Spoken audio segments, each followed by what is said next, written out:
right, Mitch, welcome back to the CEO Sales Strategies Podcast. I'm so grateful you're here the second time here.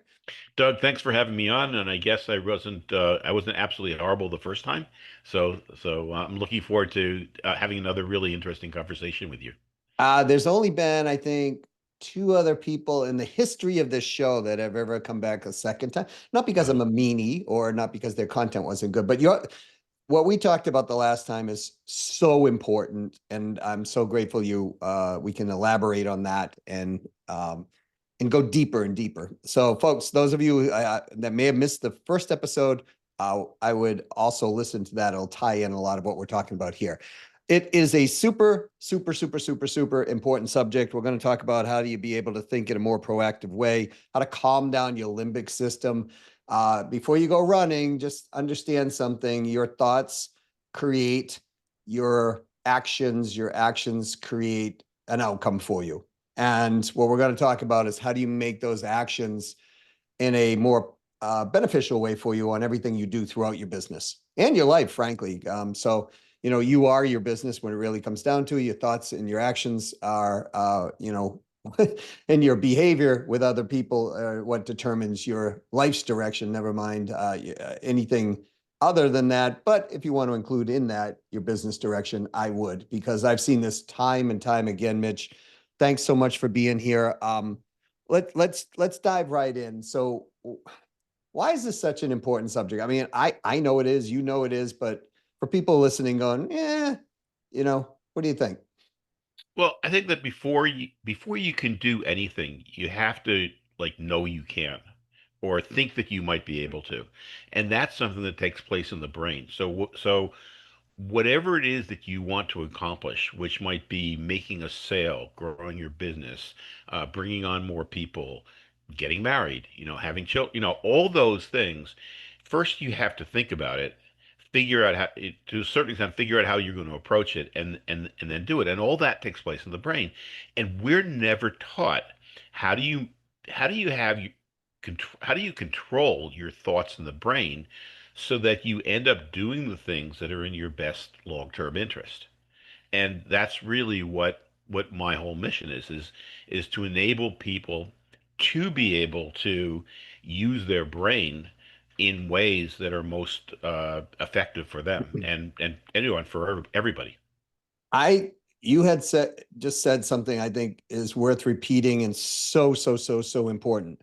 We are never taught, most of us are never really taught on how to use our brain, how to not get caught up in the I would say the limbic system mired brush, like just Hmm. caught up in that in the tangled web of the limbic system. And folks, we're going to go into that. You know, why are we not taught? Is it because people don't understand it and our parents and our caretakers and our upline, if you will, why are we not taught this? Because it's such as we're taught all kinds of other things, but we're just not taught this. Yeah, I don't know. And it's what's interesting to me is, I'll actually talk to superintendents of school districts. Hmm. And I'll talk to them about, how do you get the kids motivated? How do you keep the teachers motivated? How do you get kids to try out new things? How to get kids to understand how certain behaviors are really hurting them? And they all end up saying pretty much the same thing. It's like, wow, Mitch, that's exactly what I want to do. That's why I got into education. As soon as we get our test scores up, Ah, we'll yeah. start thinking about it. And so I think that's really what happens is that, understanding how to control your mind is something that's a long-term, really important thing. But we get mired into the things that we have to do immediately, the fires that we have to put out. And so then we don't think about, how would be a better way to think about this? What would I need to know to be able to really attack problems in ways that solve them rather than just make me feel good temporarily. Yeah, so it's like, well, that's a soft skill. The way you think is a Right. soft Yeah. skill, right? Right. Yeah. And selling is a soft skill. So we can't teach that at the college level. That was that or the university level. That was a belief for a very long time. Hmm. And and they wouldn't teach it. And Nope. then, now it's slowly getting traction, but they're realizing, well, hey, if we don't sell something, our business doesn't grow. And if we don't grow, then we can't pay our bills and, so on and so maybe this isn't just a soft skill, maybe it's a necessity. And I think us learning how to control the direction of our thoughts is and place them in places that are going to give us the most bang for our buck is probably, Yep. if not the most important thing that we could ever learn in our existence, because most people end up at the end of their life having lots and lots of regrets. And I think they have these regrets, Mitch, because they're not taught how to use their brain in the way we're about to Hmm. reveal. So let's talk about the limbic system and the other side of the limbic The system. prefrontal cortex, or Right. the resourceful brain, right? Yeah. And so one's the survival brain, which is the limbic system, correct? Correct. Yep. And one creates imagination, reasoning, and all kinds of other good stuff for us. Executive function, critical thinking, innovative thinking, being able to connect, have empathy for other people. All of those are really in the higher order systems, not in the limbic system. The job of the limbic system is to make sure that we survive. Nah, it was a very Okay. important job too, right? Yeah, yep, yep. So in order to make sure that we survive, it has to be able to react to threats like really fast, okay? Within, tenths or hundredths of a second.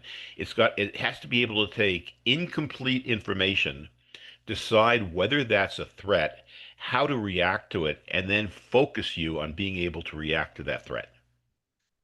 And so the other side of our brain, though, the prefrontal cortex, that takes a little bit longer time to kick in, right? That takes a couple of seconds, right? So 2 to 3 seconds, right? so if this survival instinct's kicking in, like, oh, it already kicked in, Right. Yep, that's what right? happened. And it's spitting out all these chemicals in our body like adrenaline and cortisol and all this other stuff Yep, that's happening, which is only amping up our system to get ready for the survival or the fight or whatever we've got to get into. yep.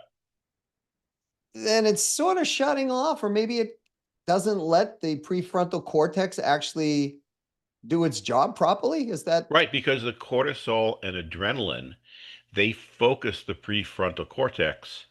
They dampen the ability of the prefrontal cortex to operate and focus it on just the thing that has already been decided. which is survival? So then it's going to reason, our reasoning brain's going to go, I'm going to justify this survival. Is that what happens? That's exactly and the limbic system. It's binary. Okay, so if we look at something, we can see that this is a little bit bad, or this is very bad, or this is somewhat good, or whatever. That's the prefrontal cortex that's coming up with those things. But the limbic system, it's either bad or it's not bad. It's either a threat or it's not a threat. So if somebody is about to kill you, that's a threat. But if you're about to do something that you've never done before, that's a threat too, because you may fail. So all those things get resolved as a threat, and then as soon as the limbic system says that it's a threat, then it dampens your prefrontal cortex, so that you can't think about it. You can't take in new information. So you have what's confirmation bias, which is only being able to take in information that supports what you've already decided is true. Yeah. Um, like as we were talking, and I see, CEO sales strategies right there. Okay. Yeah. So in sales, you take a new salesperson and you train them in your product or service, and what they want to do is they want to go out and do a demo. They want to, every client they go out to, and they start with a demo. Well, that demo doesn't sell. What sells is meeting the person's problems, and you do the demo in order to show how you can meet that person's problems, right? That's kind of like basic, or maybe it's not so basic, but it's kind of advanced sales. But their limbic system has fallen into this habit of, okay, I have a new prospect here. I'm going to demo the product, and the product's going to sell itself, and I'll get the sale, and if I don't get the sale, it's because the product doesn't demo that well. Well, no, you got to go, you have to take a step back from that as a salesperson. You have to be able to go in and say, well, wait a minute, what's the problem that my service or that my product is going to be meeting for this person, and why do they think it's a problem, and what are the implications of that? And you have to do that work first, and then you're only doing the demo to show them how your product or service is going to solve all their problems, and they're going to be a lot happier. Right. So they're determining on value whether it's a problem or an opportunity they want to capitalize on, right? Yep. And too many people are like, I'm selling widget X, or I'm selling, whatever. I went into Best Buy, and it's not to pick on Best Buy, but it was an interesting thing. I walked into Best Buy, was right at the door. Hey, how can somebody, help you out today? Oh, I'm looking for a new computer, right? Hmm. And great, come on over here. What kind of computer you're looking for? Well, I'm looking for a desktop. I'm not looking for a laptop. And they go on to talk about, let me demo this product for you. They never Right. Right. Are you using it for graphics? Are you using it for writing? Or, video editing? What are you using it for? exactly. No questions whatsoever. They were in a rush. They want, it was 10 minutes to closing time. And I was there to buy 5 computers, Mhm. and I never bought those computers from Best Buy because of that Yep. reason. And so this is an example, folks, of how this manifests in your own life. It's not. And so when we talk about the limbic system or the prefrontal cortex, what I love, Mitch, and you brought this up last time on our conversation, was somebody's going right now, like, I'm sure I don't have this going on in my life. I'm positive this is not relating to me. Hmm. And I remember you saying last time we talked, when you are sure, when you're that emphatically sure, you are in your limbic system. You are not, Exactly. right? Yep. Yep. The I was going actually in two different directions, but just with your idea of being sure, again, the limbic system is binary. So either you know something or you don't know something. It's a problem or it's not a problem. So if you know something, that you're in your limbic system, but an expert in a certain area, they always know that this is probably going to work, but I'm not 100% sure, and I'm going to try this, and I'm going to look at the results, and then I'm going to try that, and so they're in a different mode than the person who's absolutely sure. The person who's absolutely sure is probably a person who doesn't quite know enough, but their limbic system has said, if you're not certain about something, then you're in danger, you're at risk, so get certain and be absolutely sure about this.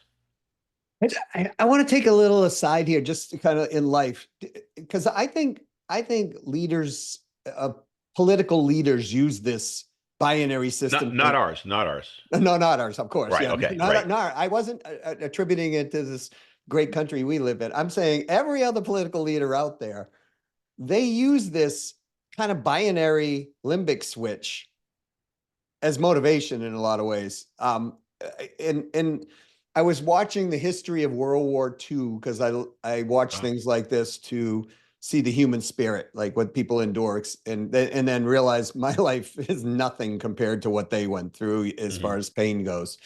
And every leader, Mussolini, Hitler, the Japanese Empire. I'm not picking on countries. I'm just saying what was there. They all espouse the same thing. We will win no matter what. We are the greatest no matter what. Right. And watched the US do it, Great Britain do it, and they're pumping up their audience to do this type of thing. And yes, it's creating maybe a belief system within the society, but it's really, to me, when you were talking, it's really like turning the light switch on, binary on or off on the limbic system. So there's Yep. no other choice. Yep. So, and this touch what you just said in terms of leaders putting us into a position of this is what has to be, or we're going to be killed or whatever. Yeah. Um, Fear is a tremendous motivator. So an awful lot of leaders understand that if they can get us into a fearful state, that we are going to be much more likely to follow them. And so Gotcha. that's a tool that's used by, I'll say, demagogues, okay, is to put you in like either you do this or something horrible is going to happen.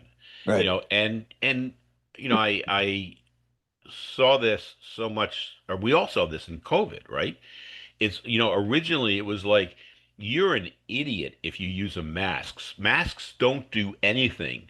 So don't wear a mask. And then 3 weeks later, it's like, oh, if you don't wear a mask, you're not following the science. You have to follow. Masks are the absolute thing you have to do. It doesn't really matter what mask you're going to use.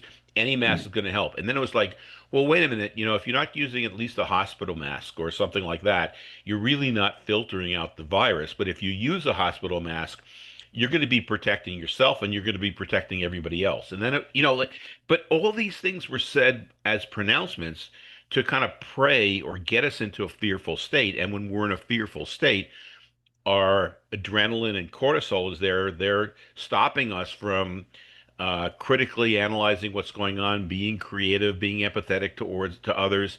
And so you look at all, you know, people who didn't quite fall prey to that. Let's say, you know, scientists who were coming out and saying, well, wait a minute, you know, masks do some good, but they don't do this. The vaccine does some good, but it doesn't do this.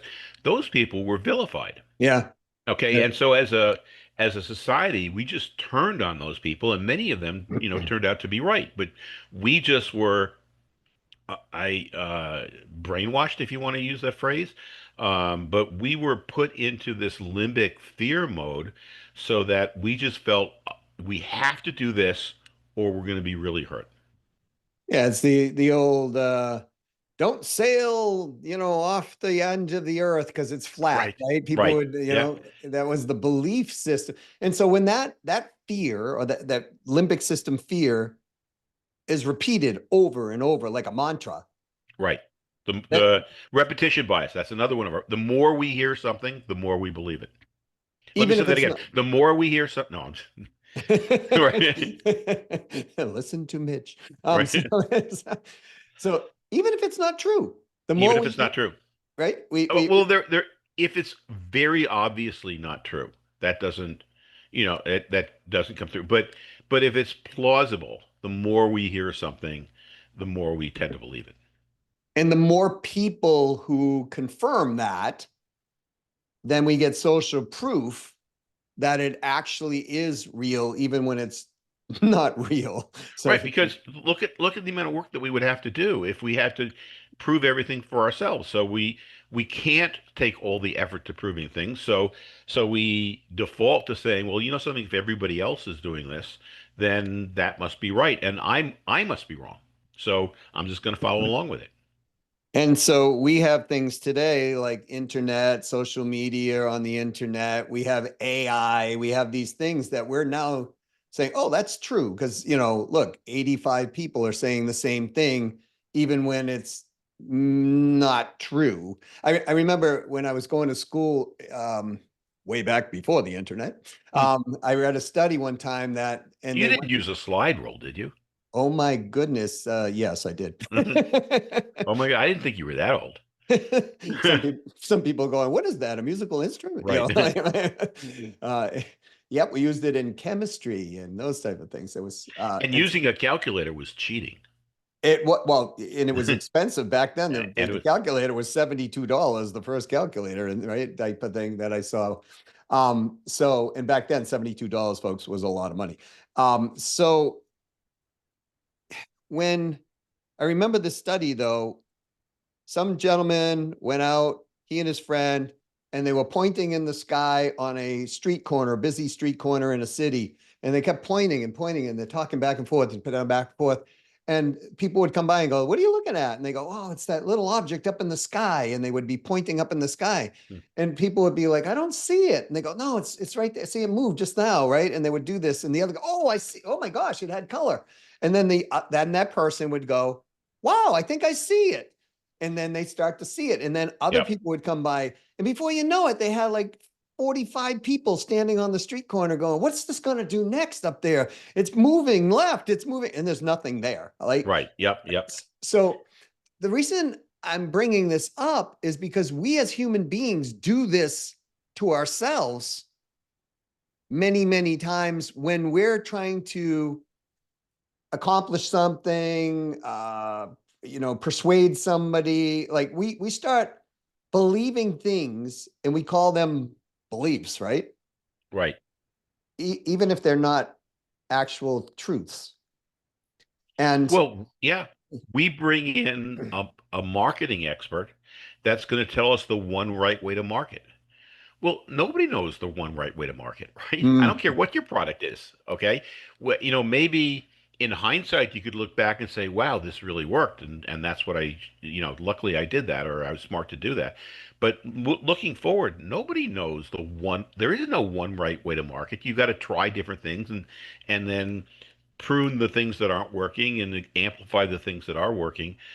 But a marketing expert is going to very often come in and say, "Okay, I'm a marketing expert. Just pay me my $10,000 a month retainer, and I'm going to show you the things that you have to do in order to market well." We fall for that all the time. yeah. Yeah, yeah. And then some of us get reflexive on that process. We do it over and over and over. And we think, well, Yep. that marketing expert, oh, that was probably because of XYZ. And then we want it so bad. We want the outcome so bad that we'll repeat the behavior over and over and over and over, Hmm. even if it's not healthy to us or serving. And a repetitive behavior or a repetitive thought then turns into a reflexive habit, right? I mean, it's just Exactly. Right. Yep. and so this is where I think people really get stuck in the thought process because we've learned these things early on in our life, sometimes to stay safe or sometimes to get love and Hmm. admiration from those that we were looking for to give us, Yep. you're a good person or whatever. And then we bring these things into our adulthood, and all of a sudden they're not serving us like they used to, right? But we don't think about them, right? So we just continue doing them. Yeah, and that's our challenge, right? Because now it's Right. like I was rewarded for fighting when I was a young man because my parental upbringing was you got to be a tough guy. And now I don't know, in a sales situation and somebody says something, so I become a tough guy and Right. I tell the client how stupid they are, right? yeah, yeah, yeah. Or yeah. Or I throw the chair across the room and that's supposed to make them motivated, right? That type of thing.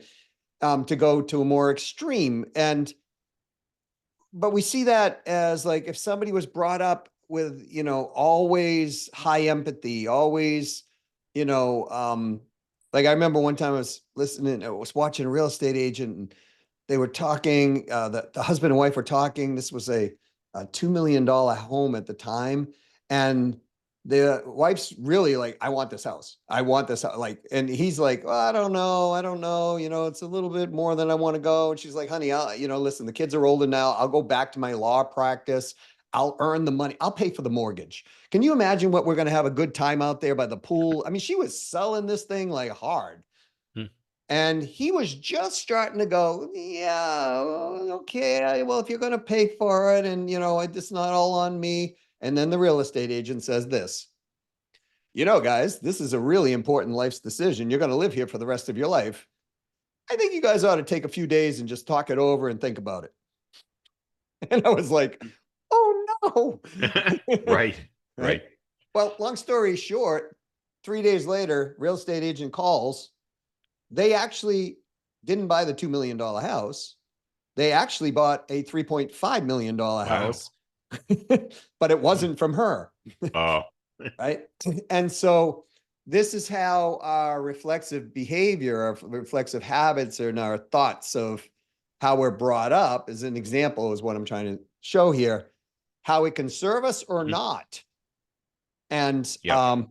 one could make argument, well, hell, the $3.5 million house was a better house for them, but she could have had that commission too. And they probably would have been very happy in that $2 million house. Oh, I would Yep. suspect, right? Yep. So, and so I think it's one of those things that if we have a belief system, and I really want to get your feedback on this because so many people have belief systems. I've just recently gone through where I'm talking to somebody and I'm like, why are they thinking this way? Like Right. I Right. can't even understand why they're thinking this way. Hmm. And then we get through the process and then they go back to that origination of that thought multiple days later. And we Hmm. go, we go through the process again to try to figure it out, right? And so to me, this is a ingrained belief system within Yeah. this Yeah. individual at this point. Hmm. And it's frankly not serving to this individual, the way this is going about. So um, how, how do beliefs form? How do we adjust our own beliefs? Is there an easy answer to that question, or is it Well, so I think I'm going to go with there's with one of the types of answers to that question. Okay, okay? Yep. and that type of answer is one of the ways of reforming our beliefs is to understand that there are, let's say, four different types of situations, and then if once we come to a realization, well, which of these four am I facing right now, then that alone is going to allow you to be more creative and analytical and look for information. So the question is like, what are those for, right? So we have a tendency as human beings to think that when a problem or an opportunity comes up, that there's going to be one right answer. And we're going to come up with that one right answer, or maybe somebody else is going to come up with that one right answer. And then when we do that thing that's the right answer, it's going to solve the problem.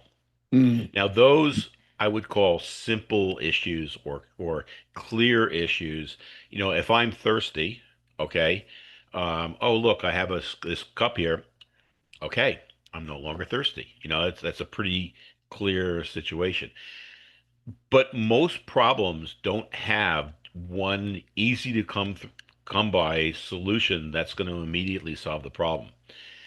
A second type of situation is what people would call complicated.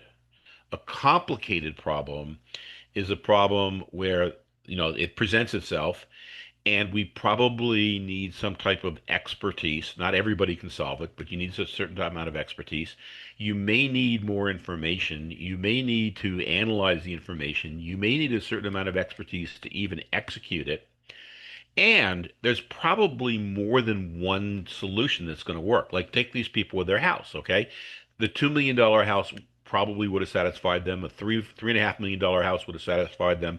A $1 million house may have satisfied them. There's like, there may have been 500 houses within 20 miles that would have satisfied them. There's some trade-offs in each house, but any one of them could conceivably have satisfied them if they had understood, what their major needs were, um, what the market was like, the get access to information, get access to expertise. Any one of them would work, and that's a complicated problem. Building things, building a building, if you wanted to uh, you wanted to design a building and you need an architect, right? But you could hire five architects, you're going to get five different plans. If Mm. those architects are licensed architects and they know what they're doing, any one of them would have worked. Okay, one of them might have been easier in one circumstances, one of them might have been easier in a different circumstance, but any of them would have worked. It's just going to take you time, and it's going to take you some time to pull the data together, and then you have to make a decision. The one that you pick isn't the most important thing. What the most important thing is that everybody's on board with the decision. And Ah. so in a complicated issue, this pride of authorship, this importance of, no, it's my way, no, it's my way, no, it's none of that is really important. It's like, well, okay, you know something? We have five or six different things here. Any one of them is going to work because we've got some expertise, we've got some data. Let's just pick one and let's all work together to make sure that this works. And that's a different way of solving, of looking at problems. A third way of looking of situations is situations that are new, that nobody really knows what's going to solve them.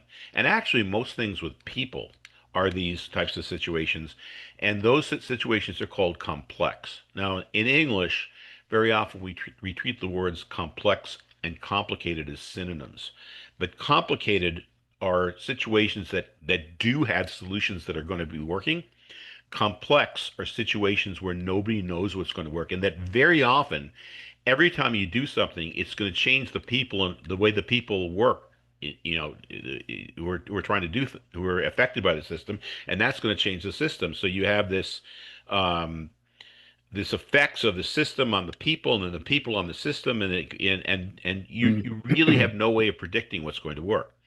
Well, in a complex situation, what you have to do is you have to you're going to have to try different things, but you want to try things that aren't going to really hurt you, and you want to try things where you are in a position to take a look at the results and then make changes to what you're doing based on the results. So you're going to be doing a series of probes, maybe one at a time, maybe three or four things. Maybe you have to simulate the probes, but you're going to be trying things, looking at the feedback, and then adjusting. Well, like that thing with the marketing, expert before, where this is the one way to fix your marketing problem. Marketing is a complex issue. We don't really know in advance. So in a marketing, you do want to get some expertise, some experts in there, so you don't do something stupid. But you want experts who are going to help you come up with two or three different things that you can try, so that you can judge the results, and then you can make adjustments, and then you can try other things. So those Hmm. are complex problems. And what I was going to say, one of the worst things that we can do in a complex system is to put an expert in charge. Really? We need experts so that we don't do something stupid. And so there's parts of it that involve expertise. But an expert is somebody who's become really good at doing something in a certain way. And so the studies have shown that experts are among the least creative people out there, because they already know it. They're sure Mhm. they already know it. So we want experts on the team, but we don't want experts to be the ones who are making the ultimate decision. And then the fourth type of situation is, you can call it chaotic, you can call it urgent, a situation where nothing is predictable, possibly we're in danger, and the number one thing that we have to do is get to some type of safety, so that then we could solve the long-term problem. If your house is burning down, that's not the time to think about, gee, I wonder what I should rewire so that the house doesn't, your house is on fire. Get everybody and your pets and out of the house and safe. Once the fire's out, then you can consider the long-term implications. So one of the issues with those types of problems is that leaders understand that if you think that something is urgent, or you think that you're in danger, you are much more likely to follow what somebody else does, because you understand you have to act quickly. And so leaders will very often take situations that aren't necessarily urgent, and they'll frame them as if you have to do this or this is going to happen, so that your adrenaline, your fear hormones are there. They're tampering down your ability to take in new information and to think, and you're just going to follow them, or you just might react and get angry at them, as well. But I think one of the great abilities of President Trump is he can frame problems in this way, and he gets our fear hormones so that we feel that we have to follow it. And he's not the only leader who does that. Every president has done that, but Mhm. he's been very, very powerful with that. Yeah, and so we have these four situations, problems, Yep. Or opportunities. opportunities. Yep, problems or opportunities, and it's interesting to me, Mitch, because it's like there are four based on what you're saying, but we're kind of in real time when we're going through this in a human fashion, right? I mean, we're not Yep. stepping back and going, wait a minute, is this a number one and number two Right. we're not doing that. Um, no, But we I could more often, because if we're sure of something, just by asking, is this a clear situation, or is this a complicated situation where I need expertise, or is this something that we don't really know? Just by asking yourself that question, you're opening up yourself to think about it differently. Whereas before, you were probably thinking about it as this is the right way to do it. right. And isn't that the key? Like I'm asking because isn't that the key to ask these questions of ourselves, to interrupt our our habitual behavior that's going on? And if we ask those questions, does it give our prefrontal cortex enough time to start go, oh, geez, new impulse. Like, maybe I should think a little more on this. Right. Is Yep. that, We're having a meeting with a group of people in our company and we're discussing a problem. If we go into the meeting thinking that there's going to be one right solution, yeah. then everybody's going to be arguing about, hey, I came up with this. This is the right solution. If we go into the meeting thinking, this is really a complicated problem, and so we just, limit it to the ones that we think that have a good chance that are going to work, and then let's just choose one of them and get going and fix it. Or we think about, something. This is a complex situation. So A, we don't know the solutions that's going to work, and B, let's come up with some things that we can try. And let's not bet the company on any of them because we don't know what's going to work. But let's come up with a couple of things that we can try and not risk the company and see how they're working so that we can adjust and put more resources into it later. This is a really good point. And the reason I'm bringing this up is I've actually seen companies put themselves out of business by not doing this. They, they're so like, they so believe that this is going to work that the owner or the CEO is like, this is it. This is the only thing. And other people are going, wait a minute, let's test this. Let's figure out, if we want Well, this. look at how many people listening are using Blackberries as their Yeah. phones. Yeah. Okay, but BlackBerry, they were so sure that people are, if they're going to use a smartphone, it has to have a keyboard. Because if it Yep. doesn't have a keyboard, it's not going to succeed. How many people listening are using Nokia phones? I mean, Nokia owned the market They did. 20 years, 22 years ago, right? Yeah. Yeah. Even Nextel, right? The Right. two-way walkie-talkie phones. Those were, and so I've seen this even with very well-known people that I was absolutely privileged to be with, have made these type of decisions despite other people saying, wait a minute, let's back up and think it through a little bit. And I just watched a $21 million company go from $21 million down to $2 million in the Oof. matter of 7 months by doing exactly this. It was kind of like the ship got hit with the Mm, torpedoes and it just started going down. And the crazy part is they were advised not to do this, but the owner, CEO, I'm doing this. This is what it feels right, et cetera, et cetera. So I'm bringing this up, folks, not to use, the fourth one, survival urgent danger, on you. Well, actually, if it works, yeah, please. mm. To revert back to, what type of challenge or opportunity, problem or opportunity is this? Because if you don't do this and you just sure, like we started at the beginning, absolutely emphatically sure, then you're not using that reasoning side of the brain. You're using the survival side of your brain, Yep. and you cut off any other opportunities. There's been big,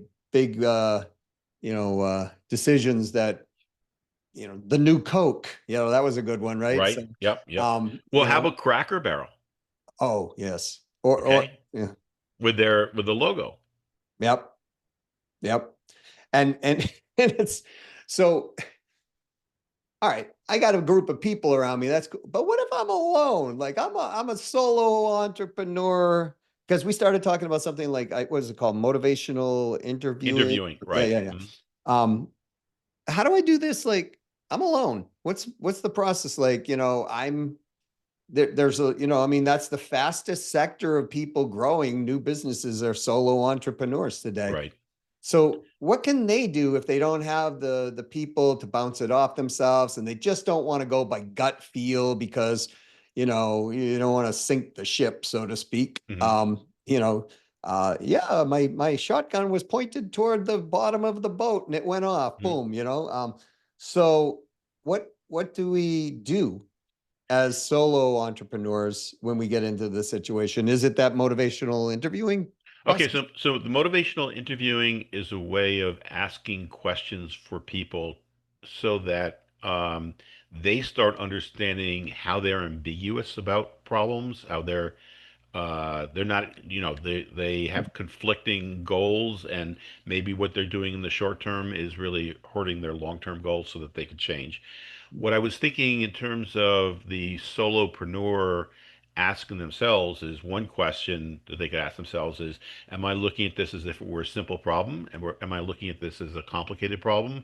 What if it was a complex problem? And just by asking those questions, you're starting to your naturally your prefrontal cortex is going to start looking for information to add to answer those questions. Another thing a solopreneur can do is if they're in this, they're making a decision, is there's some, I call it like the three stories, is to say, well, something, let me first consider, if I did this and it worked, how do I think that's going to play out over the next, whatever the time frame is, 6 months, year, 2 years, okay? Okay, so that's story number one, is how is this going to likely play out over the next period of time if I do this and it works? Hmm. Second story is, what if I tried this and it didn't work? What do I think is likely to happen so that it doesn't work? So you're kind of doing, if something, it's kind of like a pre-mortem. The post-mortem is after the fact. It's kind of a pre-mortem. It's like, let me just pretend that this didn't work, and let me work backwards and figure out what was it that didn't work. And Mm. then this third story is okay, let's just say, what's something really weird that could happen which would throw all these plans into disarray.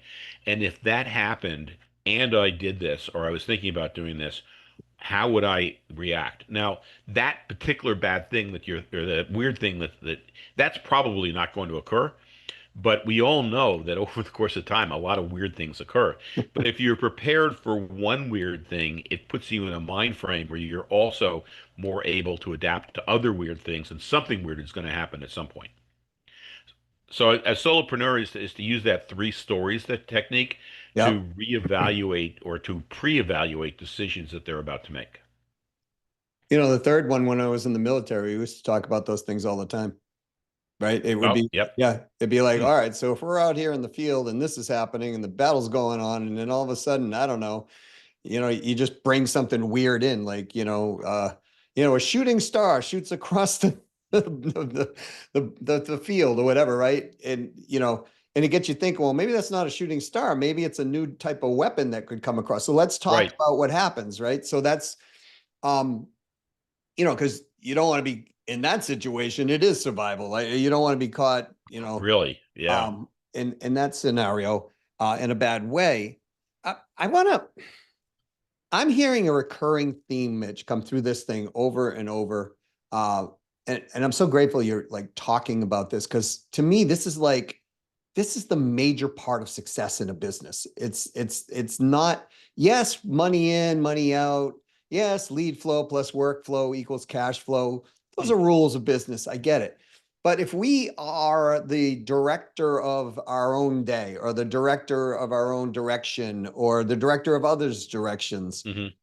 and we don't have our ability to rationally or reasonably think, and we're just constantly reacting through the day, and we shut down any type of innovation because it's a threat to us, so to speak, Right.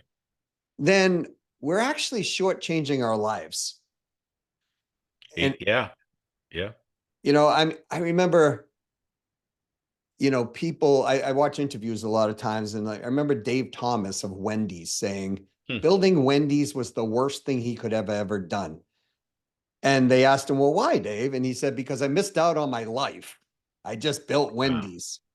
Right. Hmm. And now I'm older, I got all the money, but my kids have grown up, the grandchildren are grown, all this. And like, I'm kind of alone, that type of thing. And I'm like, this is Dave Thomas from Wendy's, like, an icon. Right.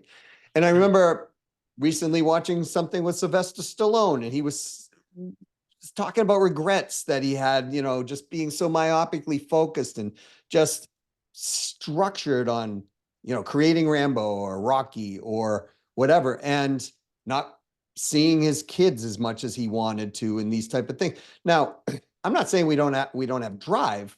What I'm saying is, if we're so caught up, because Stallone was saying it was, in my opinion, it was the limbic system that had him, Yep, right? yep, Because the way he yep. grew up, it was a very rough, Rocky persona was him. His Mm, father was not a very loving, kind guy. And so when we grow up with these things, we tend to do these things for survival in the beginning, as we talked about. But what I'm hearing is a recurring theme. It's like, no matter what happened to us then, if we can sort of identify what the behavior is now, or identify what's going on, just create awareness around this. And then we're able to sort of interrupt that momentarily to get the prefrontal cortex to kick in. mhm. And now we can start asking questions to sort of open up the thought process and create possibilities and other options, that this can lead us to much better outcomes, instead of us just being habitual on our belief systems or habitual on our survival instincts, which, we want that obviously in certain times. But in most cases in business, it's not like somebody's trying to dangle you out a fifth floor window and drop you Right. for any reason. It's more of a perceived threat, or a Hmm. perceived, this is going to happen. Well, and another thing, just as you're saying that, it's it it's relatively easy to say. You know something, we should really consider our most important values every once in a while to think, are we meeting them? At the same Ooh. time, understand that your brain is going to give you all the reasons why that's a stupid thing to do, and you're just being you're being a pansy. You're being, like you're never going to be successful if you start thinking that way. It's going to start, your limbic system is going to fight that tooth and nail. It's like, what are you considering? Like you're building a business. You don't have time to think about that, and it's going to try to drag you back. And Mm. that's when you also need to say, well, wait a minute, my, a lot of therapists call that your part X, or your saboteurs. It's like, my saboteurs are trying to keep me doing what I always do. You can't fight that.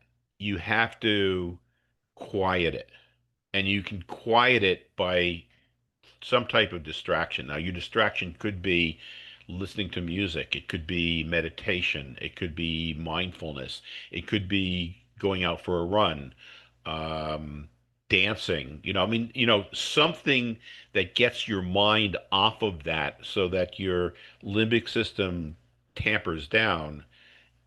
And that gives you the ability then to tap into your prefrontal cortex and ask that question again, what is really important here? What would I love to happen?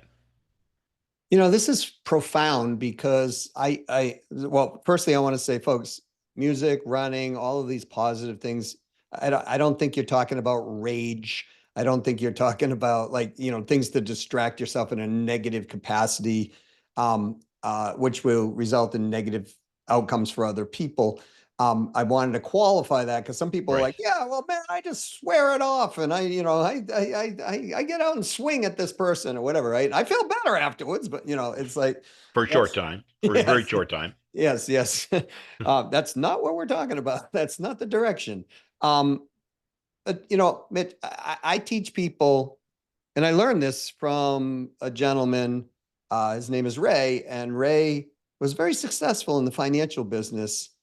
And he noticed, as I was growing into my late 40s, that driving personality, constantly, constantly, Hmm. constantly. And he said, Doug, what do you want your life to be like? And I was like, oh, I want to make this money. I want to do this. I want to do that business, this, that, blah. And he's like, no, no, Doug, I asked you, what do you want your life to be like? And I said, well, Ray, what do you mean? He said, Doug, build your life first, then build your business to serve your life. And Yep. that's what I'm hearing you say, is if we don't fight it, we can quiet it. But what's most important is, what are our values, and our values change throughout our life. Yep. but people don't reevaluate that. I mean, anybody who's had children knows your value system changes when you have children. And it's irreversible. It's like Yes. you can't go back to what you were when you were No. single, right? No, no, it's impossible. I wouldn't, I don't, well, I'm not sure because I'm not going to get stuck there, Right. but I suspect, with a lot of work, I could change it maybe, but I don't want to, right? So Right. that's so, but our values change as we get older. Hmm. And, those of you who have children, you'll see them, they were so into, I don't know, when they're little, maybe, my oldest daughter was into the Emperor's New Groove, right? I mean, she watched it 72 times. And I knew that I could have written the screenplay all over again, right? That type of thing. But she don't watch the Emperor's New Groove anymore. You know what I mean? Like her value sets have changed. And so her interests change as the value sets change, and so do ours. And what I'm hearing you say is critically important. We should be identifying that, but our brain, the survival part of our brain, I'm assuming, Yep. is going to go, what a waste of time. Like, what are you, an idiot? Like, you got Yep. things to do, right? And what we're doing is we're shortchanging our life again. Yep. And I think that like is so important for people. Why the I'm not trying to get emotional. Why do we not teach this stuff in grade school? We Like, should. We should. it's like, That's actually, and that's my mission, right? That's why I spend a lot of my time actually teaching teachers because I'm teaching teachers these techniques. yeah. And it's funny because teachers sign up for the courses I teach, for educators. Teachers sign up because they look at it and say, "Oh, wow, my kids, they're not creative, they're not critically thinking, they don't persevere, they don't have grit." Okay, and they get into the class and within a half an hour, they're like, "Oh my gosh, I'm not living this." And then they make changes to the way they're looking at situations, which then reflects on how they interact with the kids, and also they're getting the tools to be able to teach the kids those skills so that the kids have them for the rest of their lives. So I don't know, call me crazy, but I'll make a prediction. If we taught kids how to use the rational side of their brain, Hmm. I suspect divorce rates would drop. I Yep. suspect Yep. crime rates would drop. I suspect new innovations would be more plentiful. Yep. I highly suspect that at the end of people's lives, they will be less regretful. Yep. Um, People will be kinder to one another. Yeah. Like, and, Right. and I guess I could go on with a bunch of more stuff. And people would actually have more self confidence to do what they want to do in life versus worrying about what the media tells us, or this says, or that says, or what. Right. I'm only going to be happy after I do this. And then you do it. It's like, well, now I'm only going to be happy if I do this. And you're always on that treadmill, right?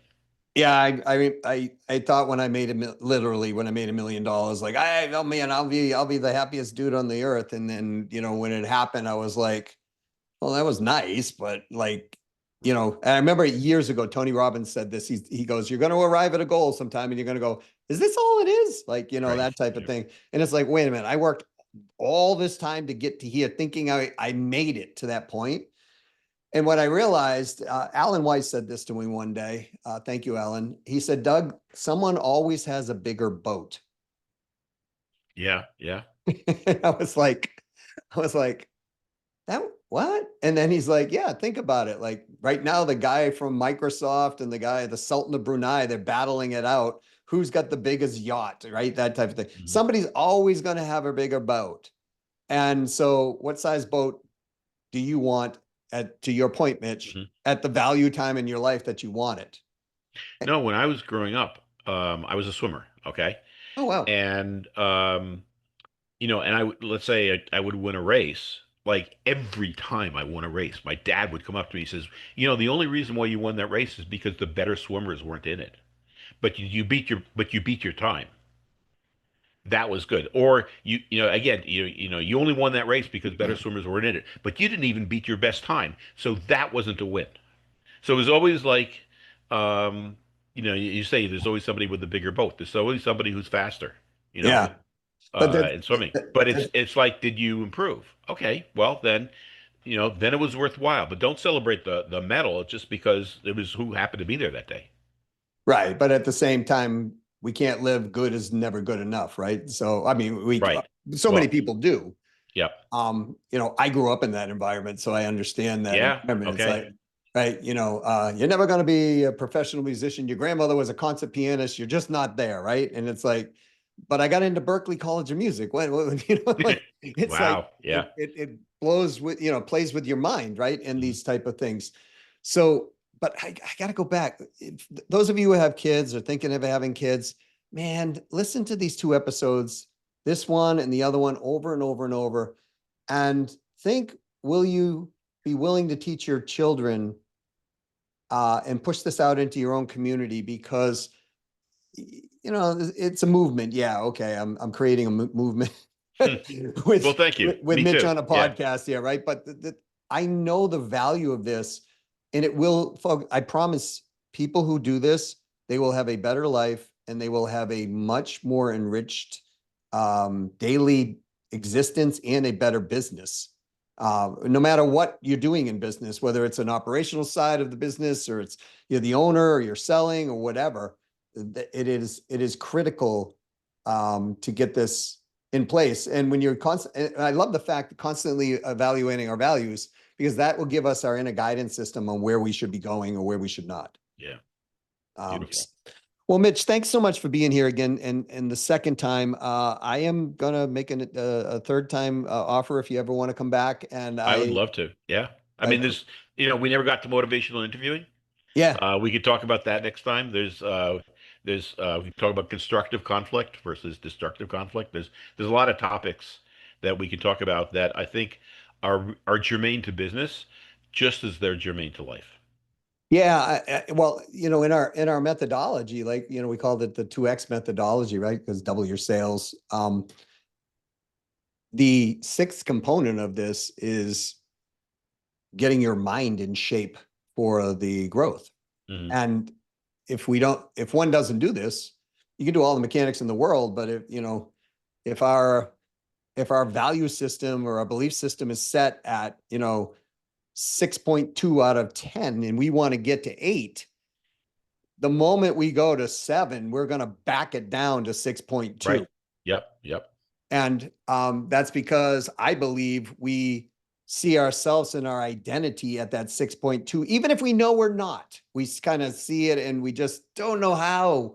Are we using our limbic system at that point Right, and right. And backing I think ourselves that back? another phrase people talk about is reversion to the mean. Okay?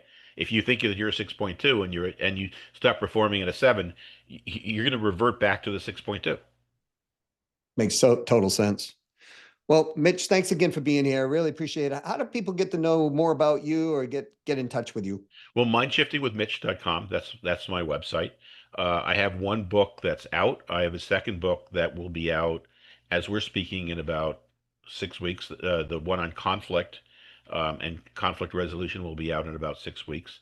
But you can go to my website, mindshiftingwithmitch.com, and check those out. And then if you wanted to, you can sign up for the newsletter where I do weekly articles on different aspects of how we control our brain or Awesome.